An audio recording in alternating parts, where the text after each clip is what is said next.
Kining gi suwat ni San Juan nga Ebanghelyo ngining maong kapitulo 15 para nako mo ni ang sentro sa atong pagpakigrelasyon sa Ginoo ug sa usag-usa. Lingi ay mong tupad ina maayo ra mo relasyon sa Ginoo.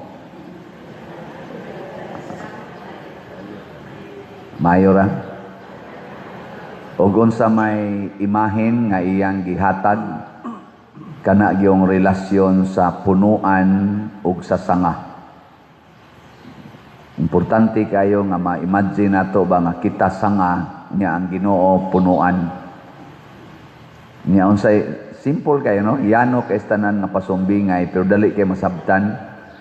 Kung ang punuan o kung ang sanga malayo mabuwag sa punuan, unsa may mahitabo?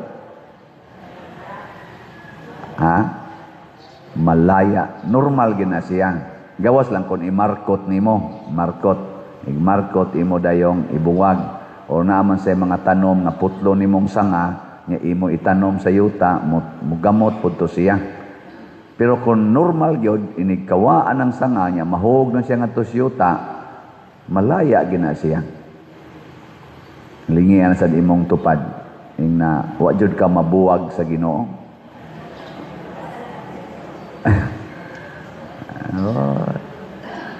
Og unsa may atong problema nganong mabuwag man tas Ginoo, mga katekista kahibaw kayo ani na mantaron sa summer catechesis.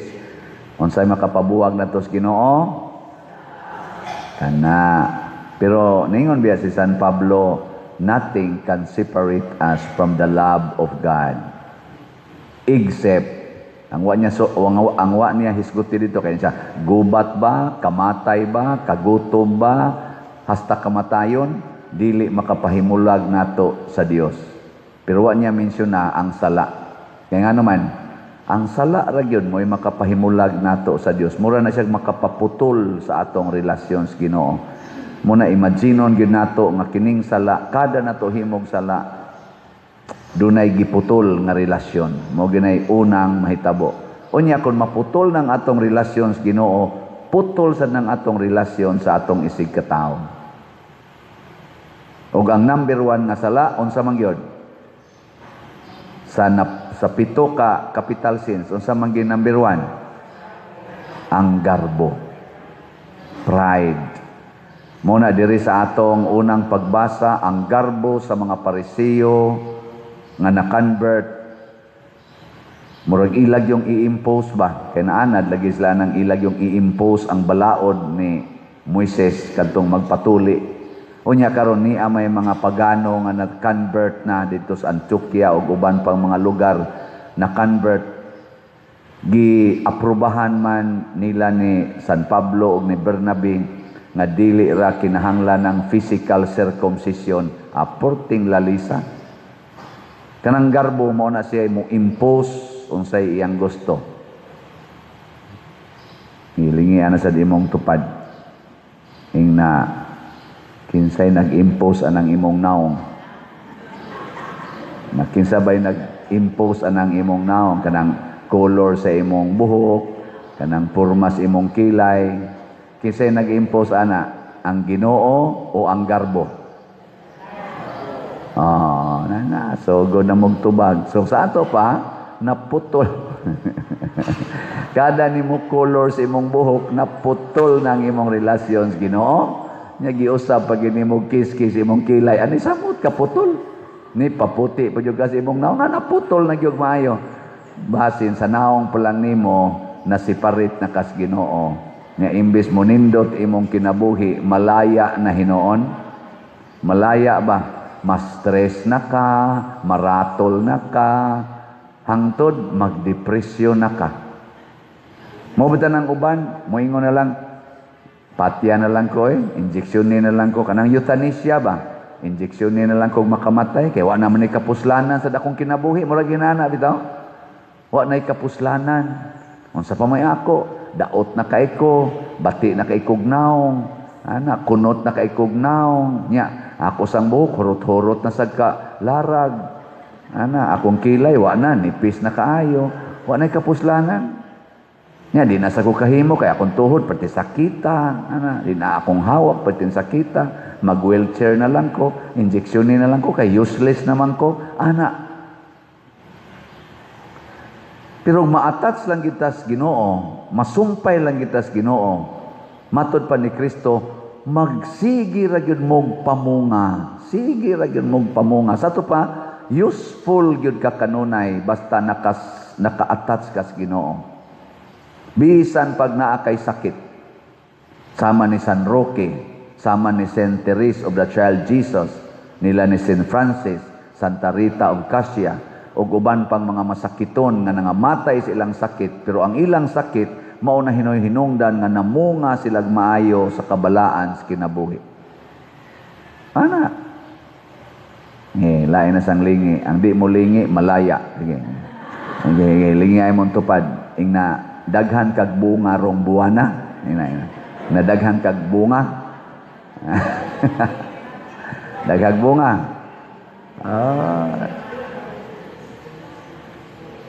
Unya, kung magpabilin kuno tas Ginoo, unsa may mahitabo?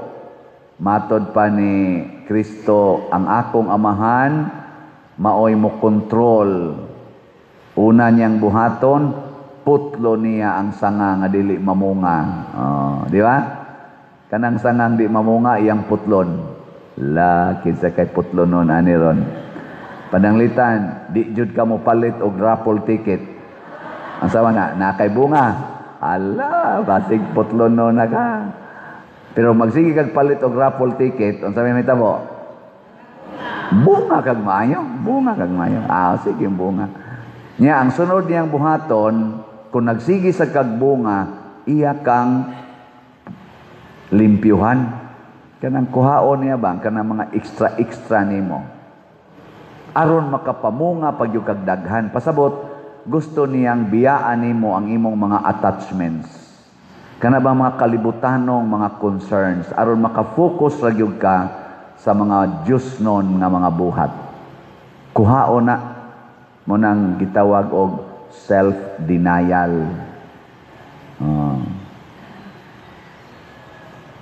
Diha bitaw sa ato rong politika, busy kay silag sigig tan-aw ang kanang pangitaan ng katumanan anang impeachment karon mao gid na ilang gikuag maayo.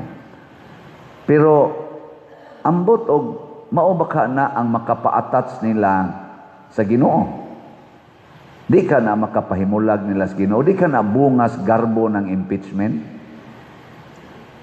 Sa atong kanang impeachment para sa vice presidente, mao ka na ang makapahimong mabungahon sa ilang pagka-congressman, sa ilang pagka-senador, sa ilang pagka-pinili nga executive, na executive branch.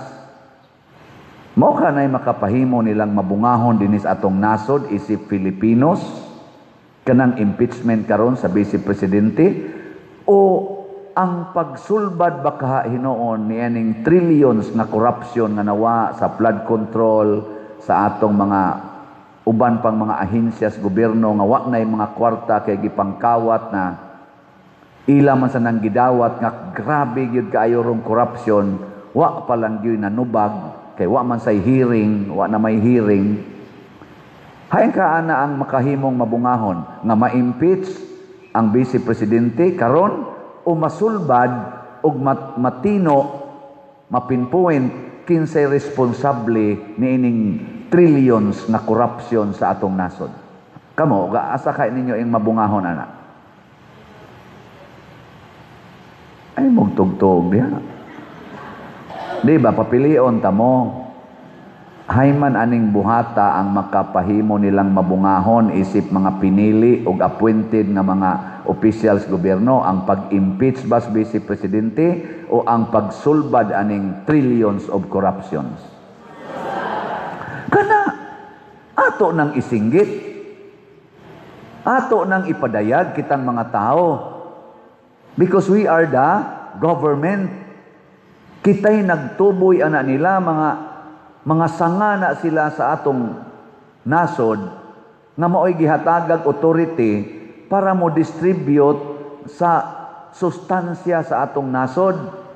Dili sila mo'y authority, sila'y sulugoon, pero nagpahimos lang ng uban nila diha o naghimog mga desisyon na dili na makaayo sa lawas or sa nasod, sa gobyerno.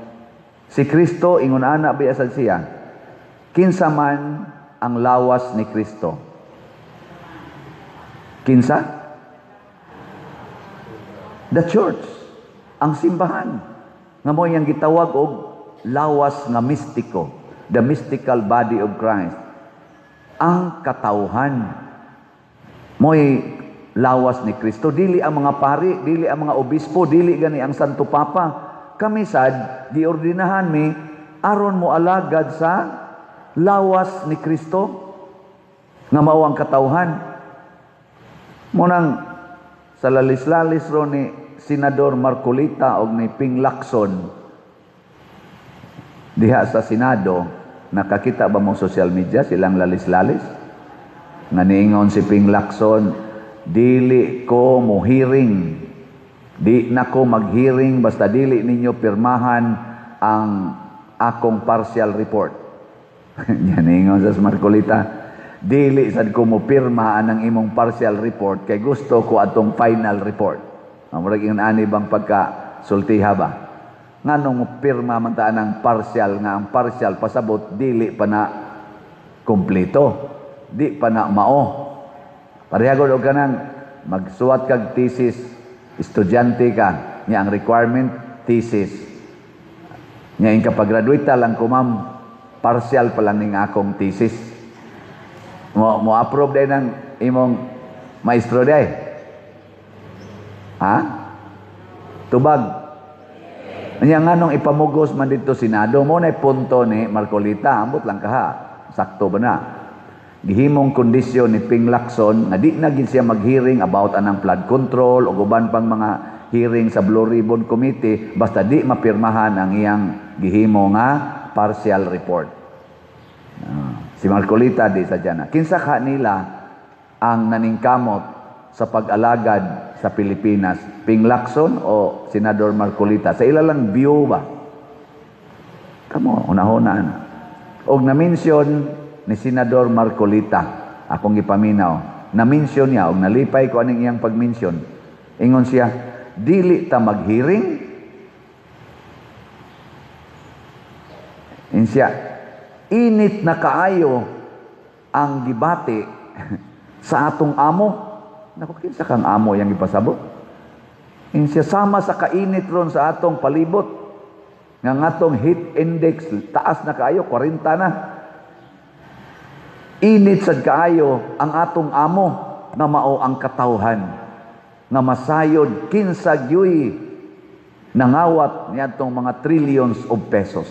Nganong di man nato ihatag sa atong amo nga kitang tanan dinhi naglingkod man ta isip alagad sa atong amo nga mao ang katawhan. Gisubensyon sa na ni kaniadto sa unang suna na hinungdo mo ni Pinoy nga na headline gitong iyang unang suna. Katubang pagka-presidente ba ni Anhing Pinoy ba? Noy ba? Pinoy ba? Noy Aquino. Unsa may inyong nahinungduman sa iyang suna? Pinakauna gyud. Mao lagi na. Ako di jud ko kalimot anak kay na headline gito hastas mga o pa man kay ito uso ang social media pero sa mga mainstream media sa mga front page gito sa ato mga Inquirer sa mga nga Sunstar ug uban pa nga niingon siya kayo ang boss ko. Giingnan niya ang mga tao ba? Kayo ang boss ko. You are my boss. You are my master. The Filipino people are my master. Sige, lingay mong tupad. Ingna, ikaw ang boss ko. Dotan. Kinsa may boss din sa parokya ron? Ako o kamo? Kamo? Kay kamo may taga-parokya. Ako, gihasahin ko dire, aron mo alagad ninyo. Nya, ug unsay akong buhaton, nga dili makaayo ninyo, inyo konsultihan. Padre, dili na makaayo namo. Sultihi ko. Makaayo ba ninyo kining atong project nga bell tower, adoration chapel, og CR? Makaayo ba ninyo nga ato sang projecton nga ato ning repairo o ilisan ang ato mga gubaon ng lingkuranan? Makaayo ba ninyo nga ato nang gubo nang naang gasigi nag-aksyog bitay-bitay pangatagak diha nga kanang atop anang buta pumero nya ato nang himuon nga kana ganing way of apostles, walk of apostles?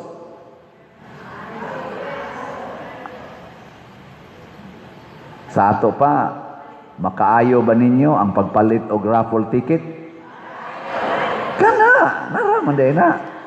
So, mo na ako, isip inyong alagad, magsige ra jud kog announce nga palit mo raffle tickets. Nya sa man pagpalit og raffle tickets. Una, diha sa atong lamisas gawas, naa sa atong opisina, naa sa roy nagsuroy-suroy nga mga atong trusted persons maligyag raffle tickets. Ala, palit mo diha. Kay makaayo man. Makapahimo man ang atong mabungahon isip community, online og territorial parishioners. Nako dinhi. Palit. Ikaduha, pwede ninyo ipadala sa atong mga bank accounts, sa atong GCash accounts, open pa kaayo. Pwede sad ikwarta padala, sundalan ning niya sa atong screen. Kay kana gyud mo ay makaayo nato. Di mo musunod ani mga contact persons, contact numbers o account numbers nga niya sa atong screen karon atong ipakita, peligrong masaag. Nya i-message dayon may pader, mao ni akong gipalit. Nya amo day mong padadas kopyas ticket nya ang stub among ihog diri sa atong kaning kanang para raffle drop box. Ay na lang mo paghunahunaan ang premyo nga tawhanon. Ang atong hunahunaon ang premyo nga Diyos nun. Ug unsa may premyos Ginoo, kay magpalit man kag raffle ticket, mahimo kang mabungahon. Ug unsa may bunga nimo, piluon niya 100-fold ang imong gipalit or imong gispend nga amount para aning atong project. Iuli na niya nimo pilo 100-fold. Kana bitang ato dihang mga mangga karon na dias loyo. Naamtay mga mangga, nasa tay mga nangka, natay chikos, diha, nasa tay bayabas, diha baloyo. O karon nakapahimos na kita kay hawa naman ato namang gi-control wa nato manaka diha mga bata nga mamato ana mga mangga. Na ato nang mapupo perting bunga, pangayo niya mo diha sa atong pisina. Ngayo mo, lami ra ba kayo? Ato sang chiko, sige pamunga. Makaingon ta ba nga, kapila nakapila sa Ginoo ang bunga ni ining maong mga sanga. Kaning sangas mangga, sangas chikos, sangas nangka, sangas sa mga bayabas, nga sigig pamunga, kapila naka sila namunga. Mga sangas kamunggay, na siging kuhag kamunggay. Dataghang gitag diri kamunggay, yan atay mga alugbati. Sus, di ma, puong alugbati, mga matay na lamog kaog alugbati. Napay atong taong diha, napatay mga kamuting kahoy, nga makahilo. Basta di lang kuno nimo kanon og dungan ang kamuti ug ang kahoy, okay ra na. Og mukaon kag kamuti lang, ang kahoy lang. Pero imong dunganon ang kamuting kahoy, posible kang mahilo.